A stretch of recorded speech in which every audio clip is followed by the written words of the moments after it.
کیا انہوں نے نہیں دیکھا کہ اللہ ہی جس کے لیے چاہتا ہے رزق فراخ کرتا ہے اور جس کے لیے چاہتا ہے تنگ کرتا ہے؟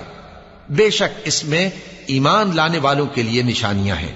تو اہل قرابت اور محتاجوں اور مسافروں کو ان کا حق دیتے رہو۔ جو لوگ اللہ کی رضا کے طالب ہیں یہ ان کے حق میں بہتر ہے، اور یہی لوگ کامیابی حاصل کرنے والے ہیں۔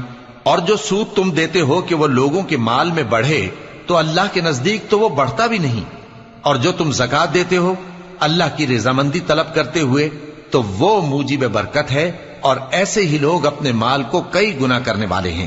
اللہ ہی تو ہے جس نے تم کو پیدا کیا، پھر اس نے تم کو رزق دیا، پھر وہ تمہیں موت دے گا، پھر زندہ کرے گا۔